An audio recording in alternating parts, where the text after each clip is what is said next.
I think commercial real estate should be some pillar of everybody's business. In this video, I will be talking to Chris. 30 years of commercial real estate knowledge, so I made sure to ask him some tough questions. What would you say is the first step to transition into being a commercial broker? He's one of my mentors when it comes to commercial real estate, and not only does he have commercial real estate knowledge, but he also has some wisdom on life and business. You don't want to necessarily rush.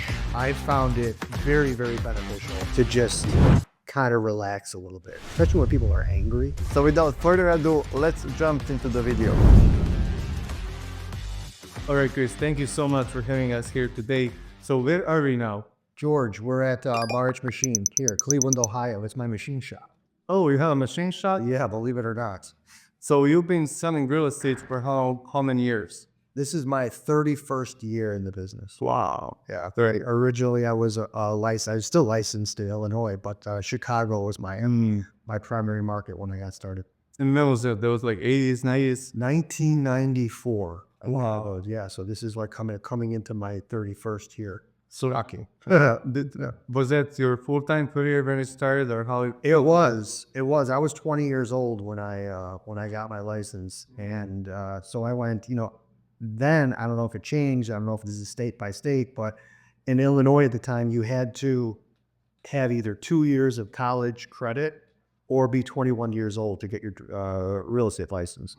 So I went and I did a couple of years. I never even got an associate's degree, but I got some college credits, went 2 years and got my license, and then just started selling from there. That's awesome. Yeah. And did you start in residential or commercial as a beginning? So the brokerage that I worked with was an independent company in suburban Chicago, which did both. They had residential agents, they had commercial agents, and they had it wasn't really uncommon for agents to do both, right? So that's kind of how I started. And my kind of business model when I started was I kind of grew up in the apartment building business, and I figured that I would sell some buildings, earn some commissions, and then buy a building for myself, and then just kind of keep doing that and rolling that into other deals, which is what I pretty much did. But along the way, I sold a house or a townhouse, or I did some condo conversions back out that way. And so you're selling condo, but even though it's like a bulk deal, it's kind of has a little bit of a investment flavor to it. But I've always been a commercial and residential agent, if you will. I follow the opportunity. Yeah, of course. And Yeah. how back in the day, do you still have some rental properties? Did you sold everything, and how did it look for you when you started investing? Well, I started with a condo, one single condo. And then from there, I moved to a 6-unit apartment building. And then from there, I kind of kept doing apartment buildings, smaller, like 3 units, 4 units, 6 units, stuff like that. And then with some partners, we acquired bigger buildings with the purpose of, this was in 2004 or 5, since this was kind of the heyday of Chicago condo conversions. So what we would do is we would buy really good apartment buildings in really good areas and sell the units as is to investors to put in the sweat equity for them to follow through and actually sell. So we kind of left some meat on the bone, and it was a market that was unique. It wasn't competing with all of the turnkey product that was being done. We kind of opened up the market to it, small time investors to be able to buy a unit and then remodel it and sell it then. Wow. Flip out. So when you started, like you were a young guy, 30 years ago, I assume. So how did you finance those deals?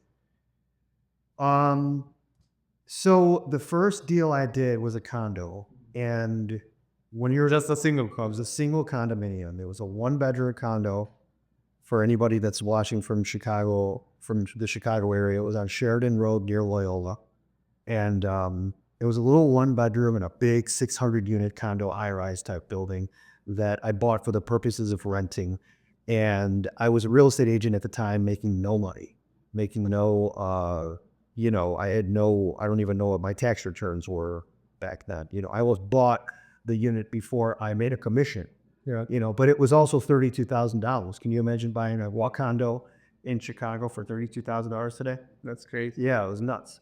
So I was able to get a loan. I don't remember, you don't have to put, with $30,000, you put down 3-4 grand. It didn't take much to do it.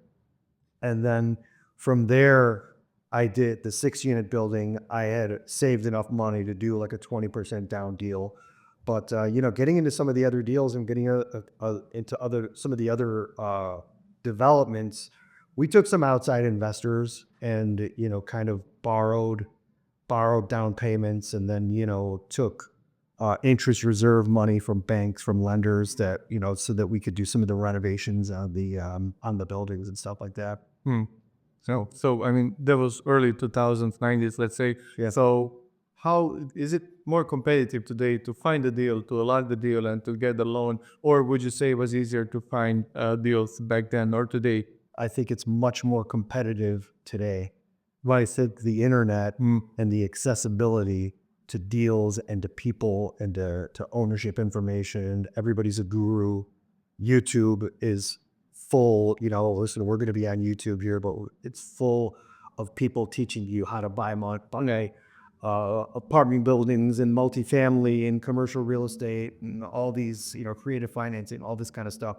So it's really become, they always said real estate is very local, but it's really become global. Because I mean, I'm sure that you're getting calls from people from California, New York, and Florida, Dubai, looking for property in Cleveland, Ohio, all places. Yeah. So So you still do, I mean, he still does commercial. Like we did a deal together. He was my mentor when it comes to doing a commercial. So what would you say to anyone? Let's say some realtors are watching this, they're selling residential properties, or somebody wants to become a broker themselves and buy these deals, maybe potentially. What would you say is the first step to transition into being a commercial broker?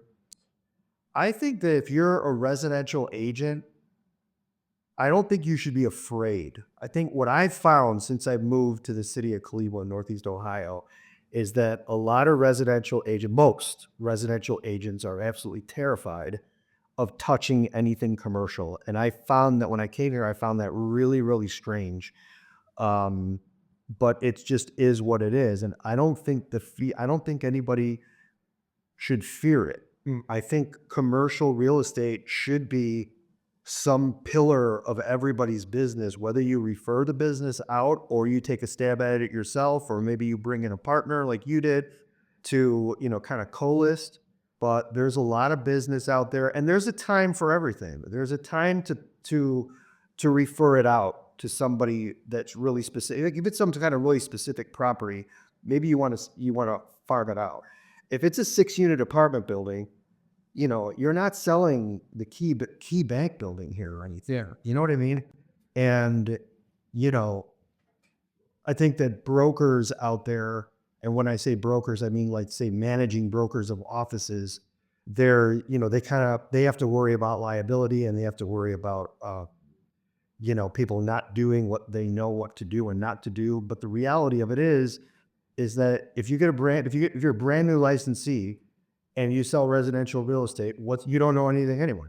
Yeah. So what's the difference? At least as you're selling real estate, you kind of know the transactional process to a degree. It's a totally different language. There's other things that you should know and need to know, and so and so. But 9 times out of 10, when you're dealing with a commercial buyer or seller, they're probably more sophisticated than you are, and they know what they're doing. So, you're there to guide the transaction. You want to follow license law. You want to be a support to them. And, at the end of the day, we're marketers, and we're trying to expose a property to get the highest price that we possibly can. And then once you're in that deal and you start getting an offer, how you negotiate, you're going to kind of learn along the way. You know what I mean? You have to. You got to learn some basics, but you got to put your toe in the water a little bit and check it out. Every residential real estate agent that has any book of business has a gold mine of commercial leads in those people. And some of those people might be business owners. They own a machine shop, and they own the building that the machine shop is in, for example. You know, they may want to invest. They may have already been investing, but you had no idea because you just sell houses. So, there is a lot of opportunity, but it doesn't take much to, learn the basics and just get your feet wet and going. And, you know, a lot of people say that you have to niche down and you really have to, you got to choose a side or you got to choose an asset class or something like that. I think there's truth to that. There's benefit to that. But I also think that, to be a little bit of a generalist so that you learn along the way and learn what you want to do is important. So you're not going to know what you want to do until you kind of try a little bit here or there. Correct. Yeah, you just got to kind of get out there and do it. That's my feeling.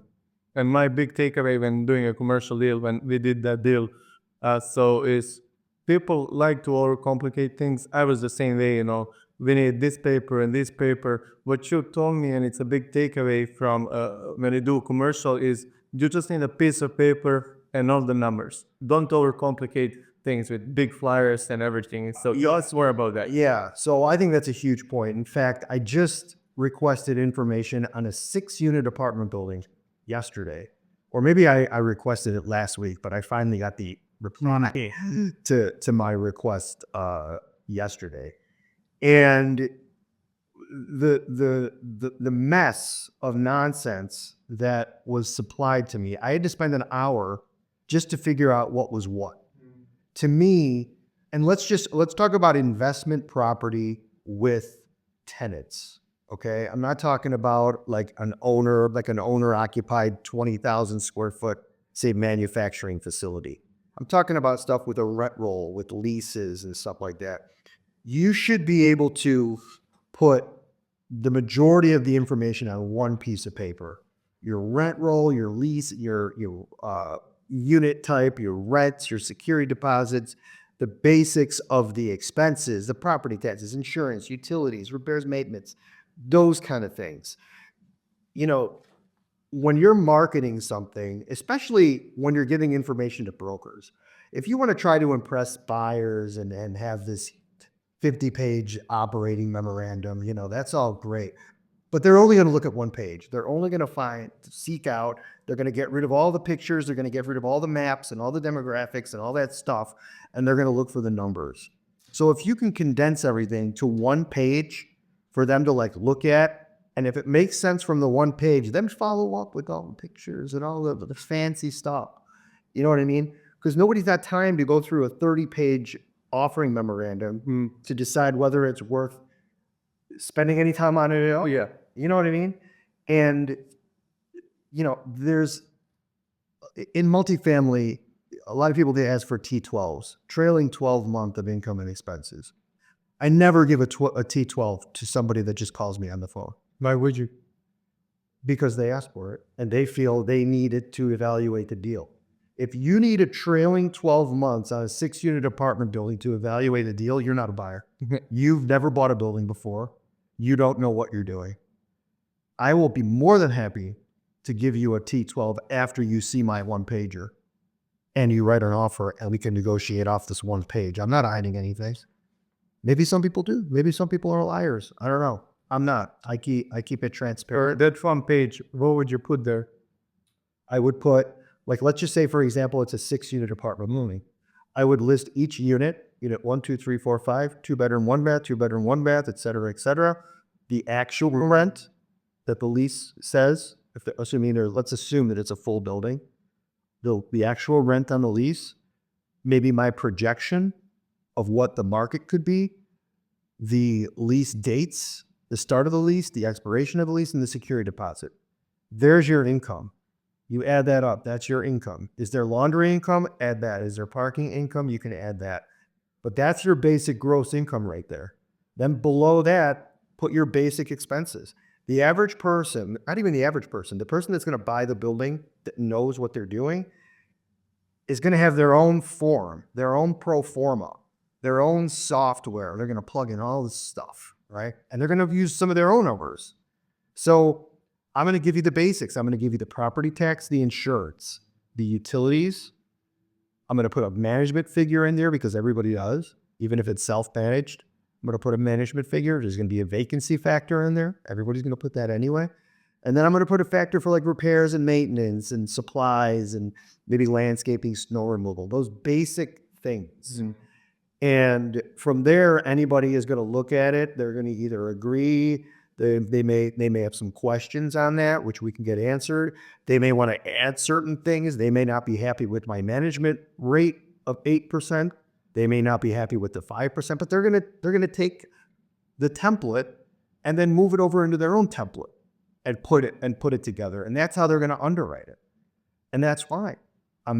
So long as I can give you a guide on what's going on with the building, you take that information, you use it how you see fit. Because also in commercial real estate, especially multifamily, more than anything, there's probably 3 or 4 different avatar type buyers. The institutional buyer is going to buy differently than the 1031 exchange buyer. The janitor type guy that owns 10 buildings on the block already, that came here from Serbia or Croatia or something like that, is going to evaluate it differently, you know? And then the guy from out of state in California that wants to come to Cleveland to get a good buy, he's going to evaluate it differently. So everybody's going to be evaluating it differently. And when somebody asks you what's the cap rate, well, how can I tell you the cap rate? Are we going to agree on the expenses? These are my expenses. Do you agree? If you agree, the cap rate's 8%. If you don't agree, And so that's a good point. And let me ask you this, like when we're talking about these buildings, like 10 unit, 12 unit, 20 unit buildings, a lot of people, like we had people from California reaching out and they're like, oh, I want 10% cap rate, but that's not in the best neighborhood, you know? So would you rather have a building in a war zone that's 10% cap rate, or let's say 6 or 7 in an A-class suburb? if you're asking for me personally, Yeah. I would rather have the quality over the cap rate. Because, you know, a cap rate, a 10 cap in this market, right? There's an element of risk to that. And that's why it's a 10 cap. And the biggest issue you're going to have with apartment building, and if we just kind of, I mean, you know, I don't mean to focus on apartment buildings, but to me, I think that's the easiest of the commercial to kind of like discuss. And that's what the most average investors are going to look towards apartment buildings. So that's kind of why I'm gearing that way. But collections are your number one challenge when you're in challenging areas, if that makes sense. If you're in the best area, the most solid area you possibly can be, you may have long-term tenants. You may not have to worry about collections. These are, you know, very well qualified people. So and so. Listen, life is life. People go through problems and so, and you know, there might be some issues, but generally speaking, you know, that cap rate, when you look at it, you look at the tab, you see something, you know, anybody that asks for a 10 cap too, why are they asking for a 10 cap? Is it just based on return on investment, or do they understand the risk that may go along with that? Because I'd love to get a 10 cap in like say downtown Cleveland, central business district Cleveland. You know, you're not going to get that. Can you get a 10 cap in Beverly Hills? No. I mean, yeah, you can't. But a 10 cap in East Cleveland, you look at a 10 cap in East Cleveland or a 5 cap in Lakewood. You know that, and let's just say, for example, you get 30 units in East Cleveland for $500,000, okay? And let's say it's a 10 cap. And you get 10 units for you get let's say 8 units, 6 units for $500,000 in Lakewood. You know the difference between Cleveland and Lakewood, right? In 5 years, I'm making this up, the Lakewood is going to be worth $600,000, $700,000, $750,000, $800,000. East Cleveland probably going to still be $500,000, maybe $400,000. You never know. But, you know, the area matters. The location, you know, they say location, you know, it matters. And the stability of a location matters. And, you know, there's a lot of people out there that would tell you to, you know, a 6 cap with 98% collection compared to a 10 cap with 50% collection. What do you want? Yeah, You know what I mean? it makes sense. Yeah. Yeah, I mean, that's when we are talking about apartment buildings. Let's talk about like Home Depots and Targets and like how do you call them, Okay. anchor properties for a second. Now, how does somebody can get into buying a big ass, plaza and then just renting to those big people for a 50-year lease or 100-year lease? I heard Yeah. that stuff. Yeah. I mean, look, I think those are more sophisticated deals, obviously. The leases are more sophisticated when you get into commercial leases and retail leases compared to 1 year apartment rental leases. It's a different animal.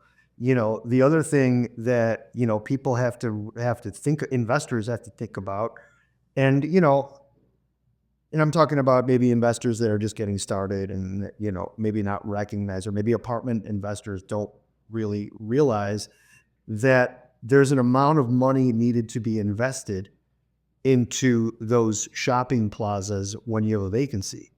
Because when you have a vacancy and you try to attract tenants, depending on what tenant you're trying to attract, that you may have to renovate, or you may have to offer money for the renovation of the space, the build out, right? They call it tenant allowance, or tenant allowance, tenant incentive.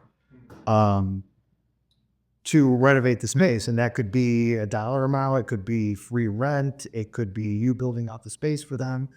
And, all that kind of factors in to, the overall operation of the property. So, and when leases come due, a lot of these leases, they might be triple net leases, meaning that that's the best lease to have in all of real estate. It's the most inclusive of all of the expenses. They'll pay the base rent, and they'll pay the expenses of the operation of the property taxes. So the landlord may have no responsibility whatsoever. It depends on how all of that is structured. Mm-hmm. But, a good strategy is sometimes you can get into finding a plaza that has all gross leases. Maybe it's like an old mom and pop plaza, and they were just like, simple investors. They've owned it for a long time, and all their leases are just basic gross leases. If you convert a gross lease to a triple net lease with a new tenant, and you do that over time, and then you fill the building with all triple net tenants, your building is almost inherently worth a lot more just because of the strength of the lease. The strength of the lease is almost as valuable as the physical property itself, if that makes sense. Yeah, it makes perfect sense. Let's talk. I mean, we were talking about retail. What did COVID taught us about owning a, let's say, office building, or owning a retail store that when there is no people going around, there is basically no business? Yeah. Did we learn a lesson from COVID? What would you say?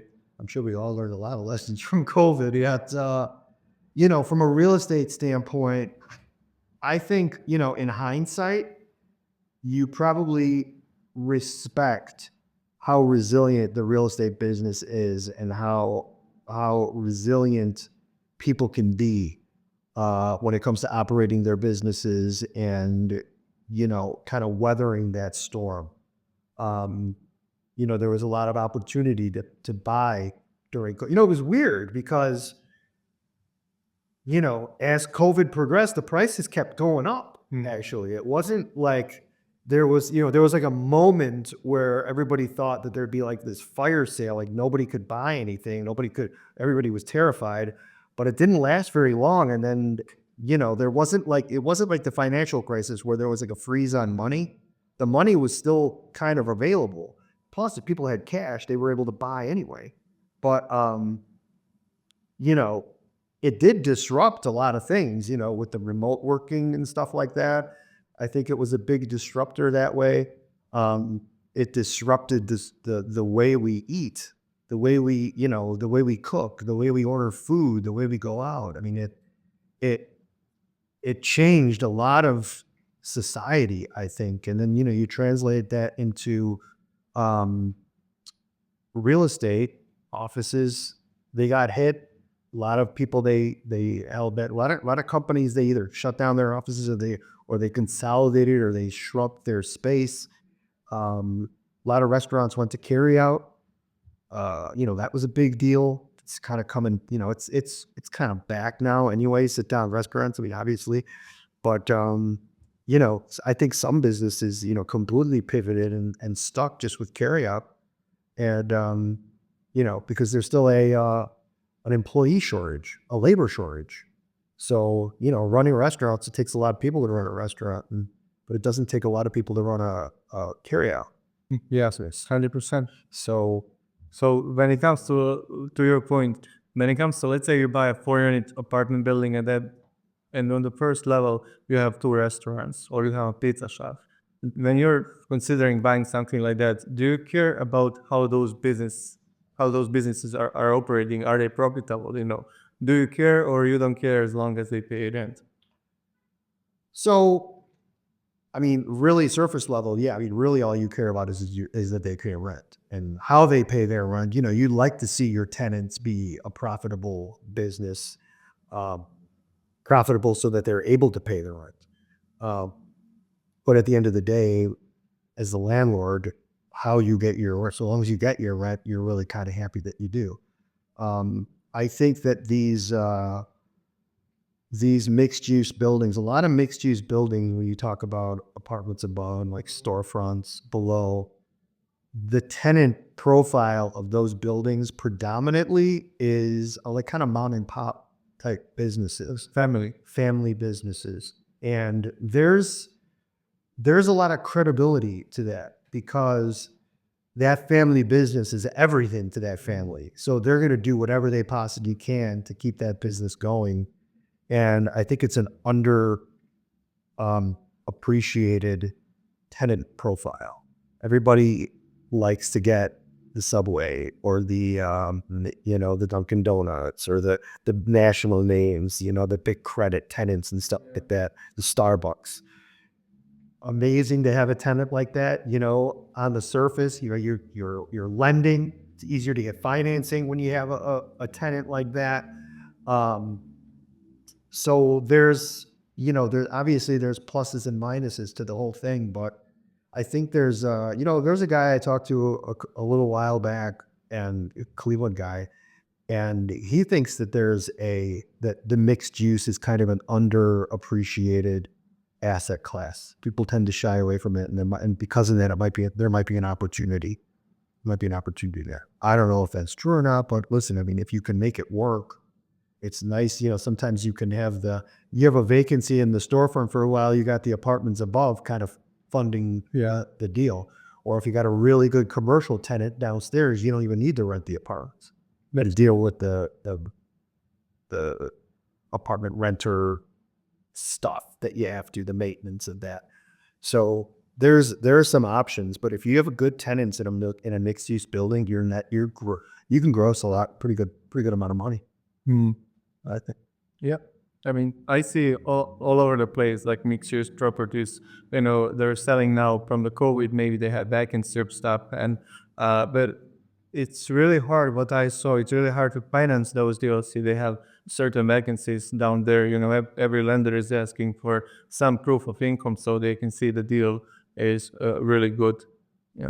Yeah, I think it becomes the strength of the borrower becomes important on a lot of those deals, the down payment and the strength of the borrower. And, sometimes people buy those and put their own business in there too. There's always an opportunity there. If you're an investor and you have a business of your own, you put your business in one of those vacancies and kind of run with it for a while. Yep. So you've been doing this for 30 years and you had a lot of buyers, a lot of sellers. I'm sure not everyone was a great client, So do you have any crazy stories, or let's talk about some mistakes maybe that people are making when it comes to buying these kind of commercial buildings or properties that maybe they're not aware of, Yeah. So actually it's really important to know who you kind of get into business with, and you kind of almost vet out your buyers and sellers a little bit. You want to give everybody a little bit of the benefit of the doubt, but if you start to see some red flags, and there was an instance where there was a property, really cool property. Yeah. I won't get into the specifics of what it was, but it was very specific. It was like almost like a special purpose type of space. And there was a business piece of it, and then there was like a co-work, just this conglomeration of stuff going on in this building, of different income streams of the building. And the guy was selling it, he was selling the business with it, and it was a subscription model. And he he was renting, he owned the business and he was renting the space, renting the building. So, he kind of like, the expenses were all kind of convoluted. I'm like, well, he's explaining that this is a triple net deal, and that, the tenant pays all the expenses, which is him in this case, yet he couldn't produce what all the expenses were. And on paper, when we drew this out, it was like a $5 or $6 million deal. But when you dug a little deeper and we started asking a few more questions, you realize that there was a lot of missing information, and he couldn't answer really simple questions. So I started to question what was actually going on in the space, and how much money was really being generated, and what was the expenses, and who was paying what, and what have you. So long story short, he wanted us to take the listing. I wanted to do it a certain way, and he was really rigid about it. So I declined it. It would have been a $5 billion plus listing, and one of the greatest addresses in all of Cleveland. It was a great address, a really cool building, and it would have been a hell of a listing. But I smelled something that didn't make sense, so I turned it down. And to kind of make a long story short, he ended up listing with somebody else. Price kept coming down and down and down. Then there was news about fraud, and he was being sued by his investor. All this mess turned out. So, I was kind of glad that I went with my gut and didn't follow through on this, and realized that, you don't need to do every deal. You don't need to participate in every deal. And you can be patient about certain things. And, if your gut tells you something's off, it's probably true. And that was one of those cases. I don't think the building's ever sold. I don't know what the guy's doing today, but it's I don't see that deal ever happening with any. That's crazy. Yeah, it's nuts. I'll ask you a couple more questions when it comes to sales and the patience. Yeah. So one really specific thing about you is that I learned a lot from you. And one thing that I learned the most is to have patience. I would jump on things. I would find this deal, this $1 million apartment building. I would tell, hey, Chris, we gotta go 9 a.m. tomorrow, sign the deal, get the listing. I was really fired up because I come from a residential place where we close deals in 15 minutes. So when it comes to commercial, you would say to sit on some things and let it run. Let's sleep on certain things, right? Well, I think that's true in life. In life, okay. Altogether, whether it's commercial real estate, residential real estate, your son or daughter, your wife, take a breath. I think people will be much happier that way. People will be a little bit less stress. There's no fires. There's really no fires. I'm by nature a quick person. I do everything quick. I eat quick. I sleep quick. I write quick. I do everything quick. And I also like to get things off of my desk really quick too. So I have to remind myself that, I do that more from an efficiency standpoint, but I have to remind myself that when I get information, and this is the key, when you get information, that information doesn't have to go out immediately. Sit with the information for a minute, 5 minutes, a day. You may not want to, somebody may want to see a property, or they may want to, listen, if somebody wants to write an offer on a property, that might be a little different. Let's there's maybe a sense of urgency there. Let's keep that going. But when it comes to, I want to see this property, or I want to, you know, I had to set up an appraiser for next Tuesday. Do I have to absolutely immediately hang up one phone, pick up the other phone, and talk to the seller immediately and set up that appraiser? Assuming I need to talk to the seller about that. I really don't. It's 5 days from now. I can do it in an hour. I can do it tomorrow, because there might be, first of all, the appraiser may call back in 5 minutes and say, I screwed up. I didn't mean Tuesday, I meant Wednesday. That happens all the time. So what do you got to do? And you got to call again. And you got to cancel with the seller for Tuesday. You got to tell them for Wednesday. So if you give people a chance to maybe make a mistake and then correct that mistake, then you're only going to make that one call. You know what I mean? So, and like a really good example of this is, if I'm getting a call, if I need information from a seller, like let's just say the lender is requiring this and, whatever, and I learn of this at like 8 o'clock in the morning, I'll wait till like noon or 3 o'clock to gather up that information, send it to the seller, or call the seller and say, look, this is the stuff that I need. I may wait till the next day even, because that lender may ask for something else. He may forget something, and that's happened before. So it's a matter of just making that one call.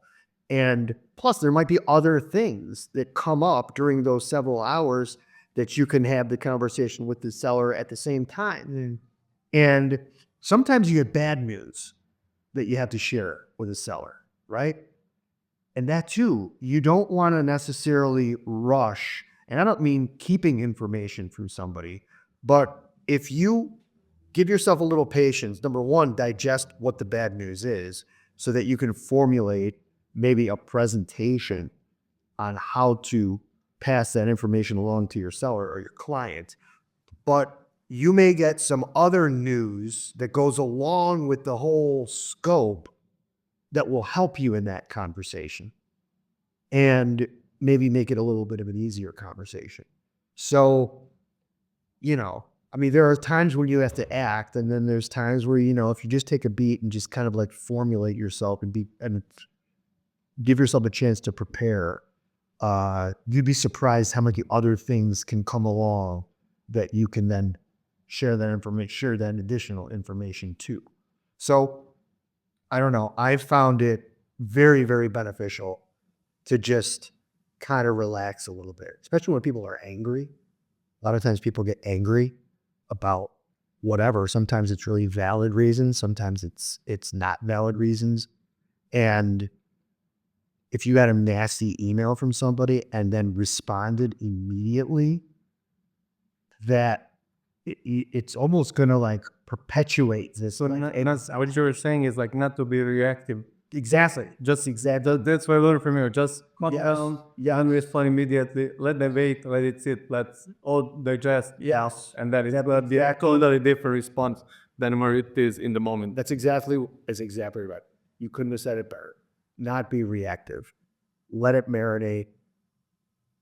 That topic might be a lot different in an hour or 2 hours or in the morning, especially the morning. I never have conversations at night. If I get news at like 4 or 5 o'clock, unless it's a really important, I'll wait till the last moment and just let it go. Why would you open a can of worms? Before dinner, before somebody goes to sleep. Yes, unless it's like emergency. Yeah, listen, there's circumstances that, you're going to be appropriate with, but no, that is how you said it, the reactive, not to be reactive. That's exactly the point of the whole thing. Don't react. Just wait. Yeah. So I don't have to publish this video tomorrow or today. I can wait 7 days, right? No, tomorrow. Tomorrow, yeah. Tonight. What's the best way to reach out to you? They have some questions about commercial, you do a lot of things. Yeah. Coaching and everything. So I'm in the basics. I'm in Facebook, LinkedIn, Instagram. You could find me if you just search my name, Chris Mattan. Yeah, we'll link everything down there. Yeah, and then I do have a YouTube channel. I call it the Real Estate Machine Show. You know, we started this video talking about where we are. We're in my shop, and I am one of those guys that have multiple businesses going on at the same time. And you know, I'm fortunate that I can run my real estate business from the shop here, and it's kind of become a thing with me, and I've kind of branded myself around the Real Estate Machine Show, so people know that you know, aren't you guy that had a machine shop or something like that? Yeah, but you sell real estate too. I'm like, I sure do. Yep. All right, Chris. So what I'm going to do, I'm going to put all your contact information down there. Thank you so much for watching, and thank you so much for taking 40 minutes of your day to talk to me and to share the wisdom with the people watching. Yeah, George, you're a gentleman, and also a pleasure to work with. Absolutely. It was a great deal. We did a great deal too. Same here. Thank you. Yeah, thank you, everybody.